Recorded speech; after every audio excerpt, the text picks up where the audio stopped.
Holy shit, guys. It's not often that I get on here and talk about topical topics anymore, especially this early. I just kind of felt compelled to do so.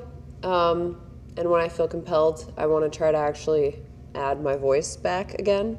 I've become a person that just kind of likes to fly under the radar, and I'd rather not ruffle feathers or insert myself into things. And I also just kind of find it all absurd these days. Like, you guys know my opinions. You can take any new event and apply my old opinions, and I just feel like YouTubers who are on the internet long enough end up just regurgitating the same thing or evolving, and then people don't like how they evolved and they die off anyway. And I just want to make fun vlogs and smut, honestly, and be happy with my life and not be terminally online. But today I am dragged back in.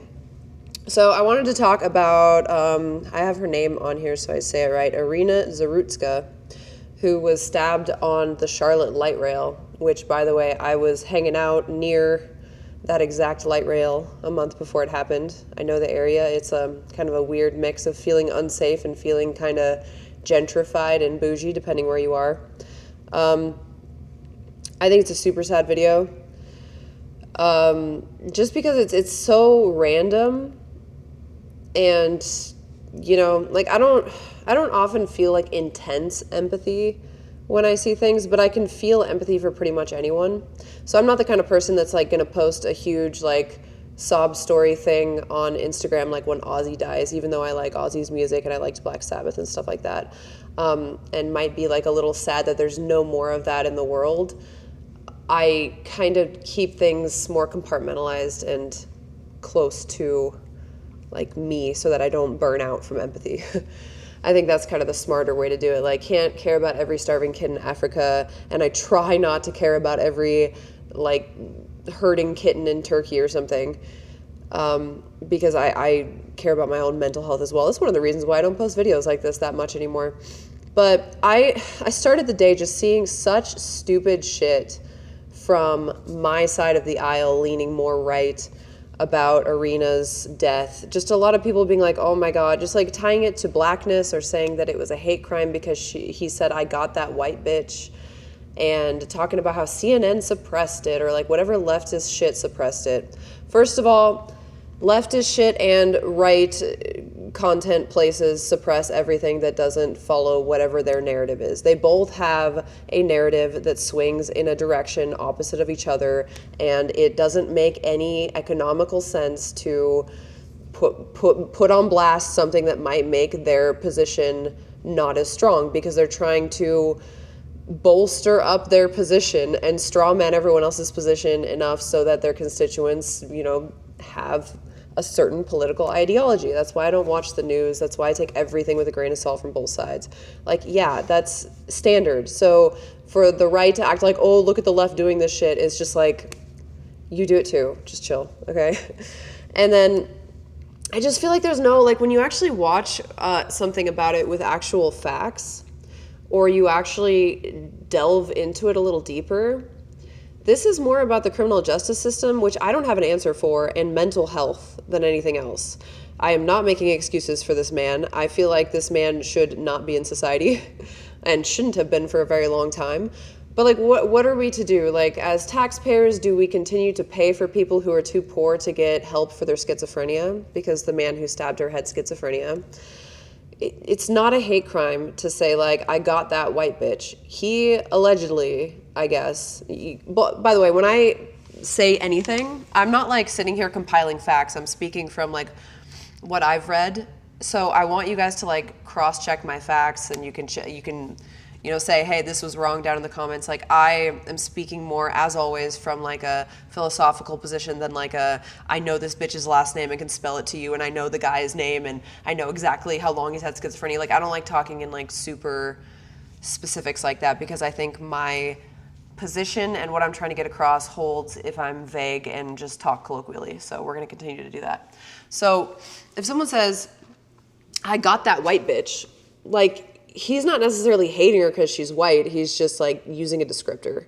Even when someone uses like a derogatory term, like sometimes it indicates that it's a hate crime, but oftentimes it's just like a descriptor, you know? Or like that person was made mad, so they decided to say the thing that's going to hurt you the most. Like, maybe you don't go out to, like, kill a certain race, but maybe if a certain race tries to hit you with their car, you might call them a racial slur because you know that's going to hurt them. It doesn't necessarily mean that you're committing a hate crime. A hate crime has to have proof that the reason for the instigation and attack was their race, not just that they used a descriptor afterwards. It just feels like no one in the world anymore has any nuance, and that's the whole problem. And they're highly tribal and highly egocentric, and it just seems like everyone wants to have a side, and they only want to see things from their side, and they don't actually want to challenge their own thoughts to evolve them and make them stronger, or to actually formulate the strongest opinion they possibly can. They just go from straight emotion and ego and narcissism and then like spout whatever sounds cute in the moment for their side. There's no critical thinking there for a lot of people, and it's just kind of sad. I don't know. So I don't think this has anything to do, the issue with the Charlotte stabbing has nothing to do with fucking race in a really microscopic way. Maybe in like some weird macro way where it's like, back in the day we brought the black people in with the slavery, and then they've had a hard time ever since, and then they have a higher demographic disproportionately of being on the streets and having mental illness, like stuff like that, like shit that you can't even really do anything about. It's like, those are a lot of the leftist talking points where it's like, oh my god, like white people can never be racist because they were never set back so much. It's like nebulous stuff that's not actionable and it's not helpful. And honestly, we don't even know if it's true because it's so nebulous. And so, like, you don't know butterfly effect from one thing 100 years later up to the other thing. You need to try to correct by using new things. So anyway, it's not about race. It's about, what do we do when someone is a repeat offender? Do we hold them at the taxpayer dollars? Like, I don't know. Like, when someone is too poor and their family is too poor to get them mental health treatment, is it on the taxpayer like myself who like works their ass off or something to pay for that?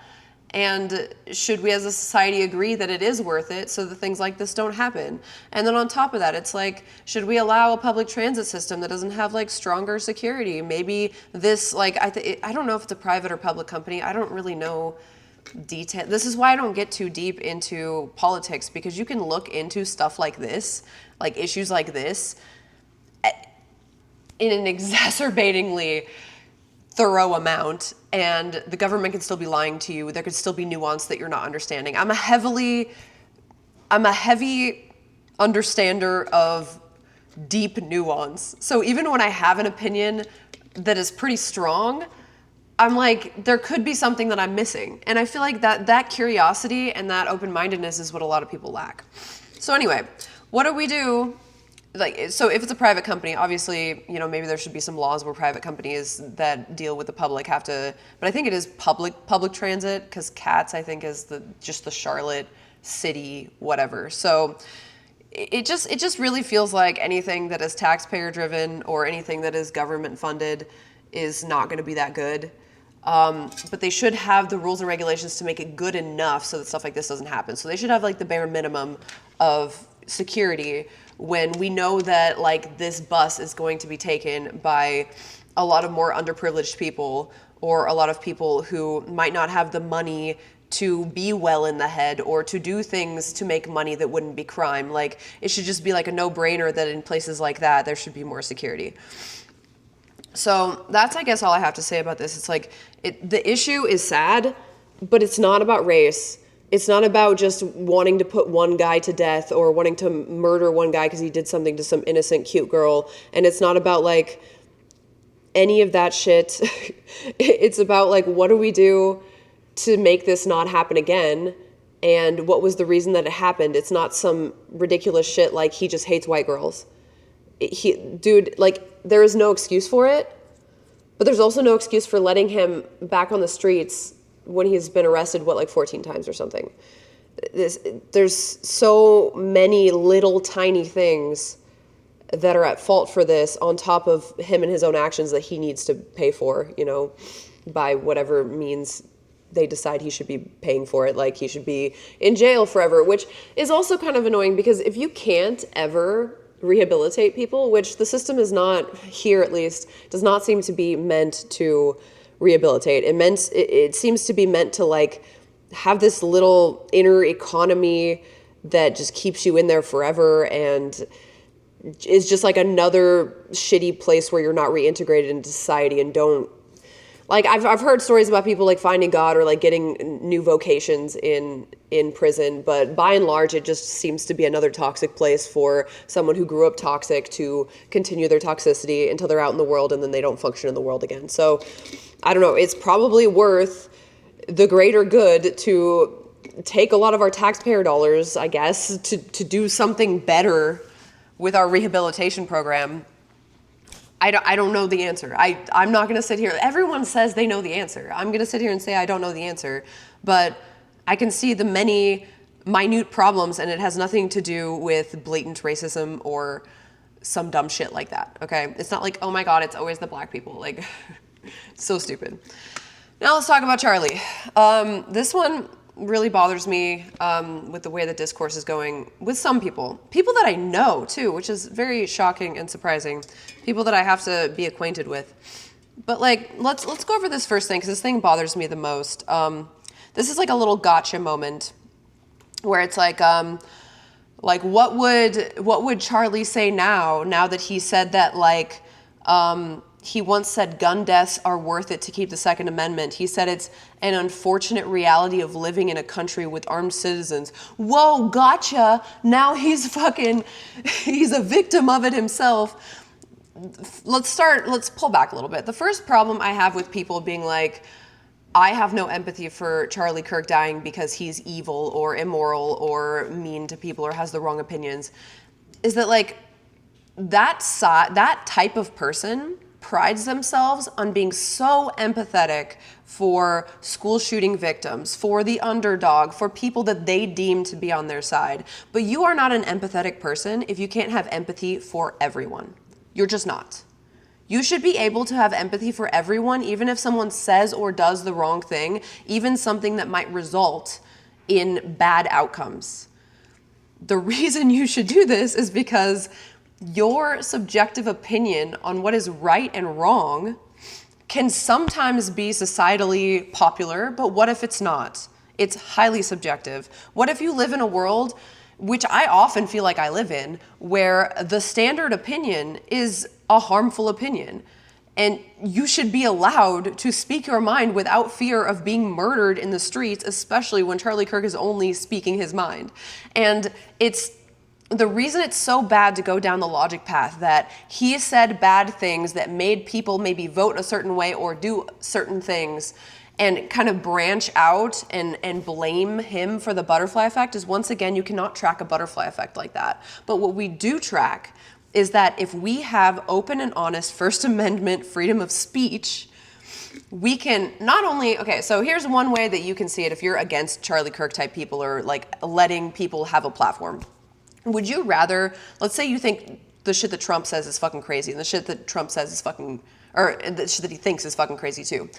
Would you rather he be able to say that out loud so you can be like, oh, I'm not voting for this crazy motherfucker? Or would you rather he have to be quiet about it and act in the darkness, in the shadows, in a way that benefits him? Wouldn't you rather people be more transparent about what they think so you can make more informed decisions on who you spend time with, who you vote for, etc.?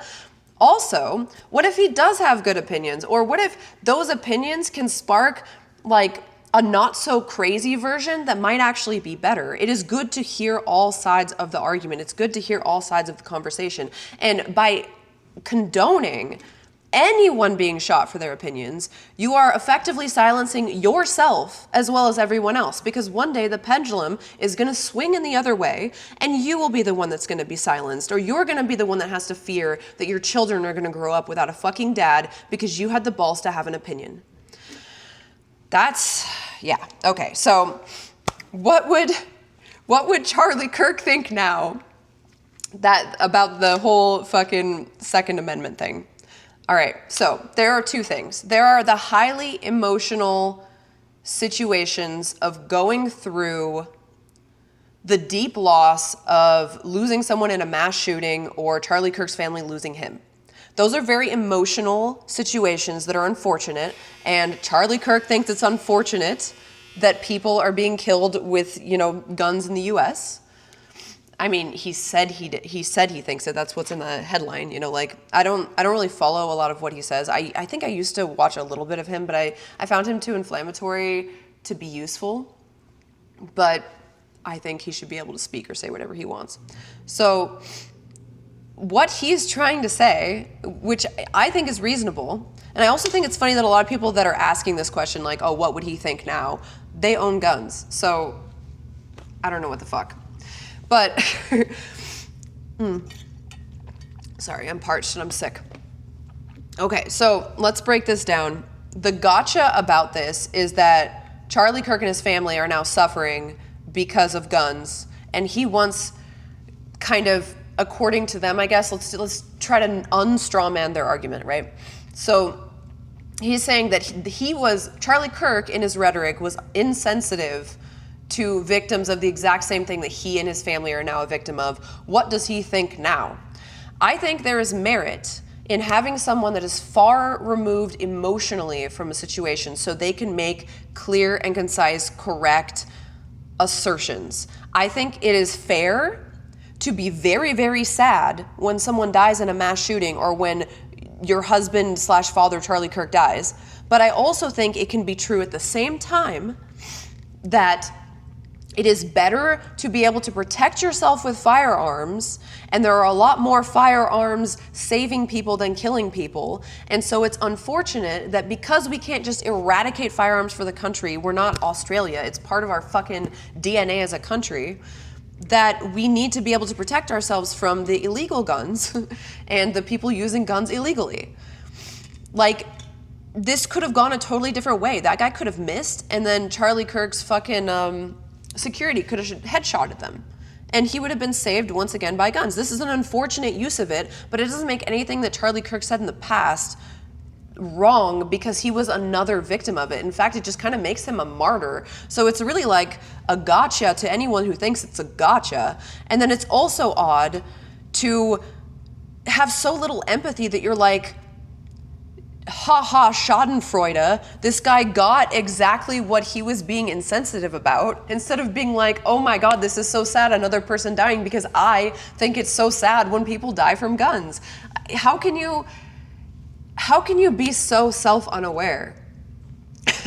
Like, I'm not saying you have to shed a tear for Charlie. I'm not shedding a tear for Charlie. I don't know the dude. Like I said, I keep it pretty tight because I'm a very emotional person. And if I am sad about every fucking person dying, I will be a wreck. I'm already fucking sad about every cat that doesn't have a home, all right? I don't need to be sad about random celebrities dying, okay?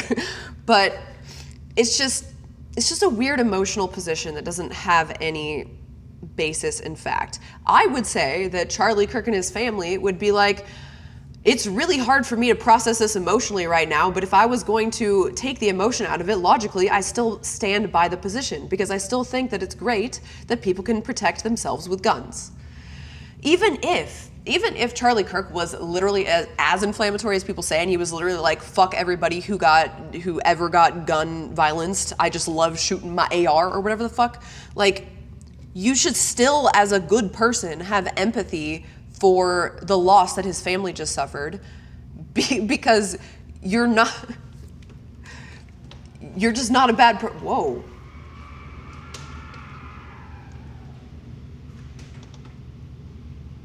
Look at my pool. Look at the all of a sudden wind.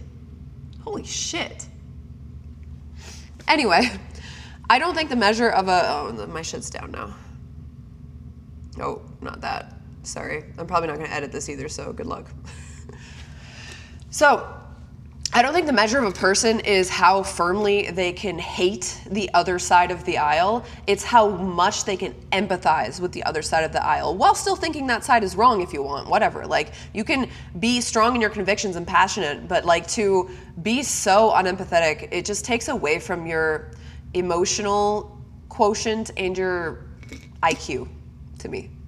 Your EQ and your IQ are bankrupt when you take those kinds of positions. Now, Jokes. I think jokes are absolutely fine. I think a lot of people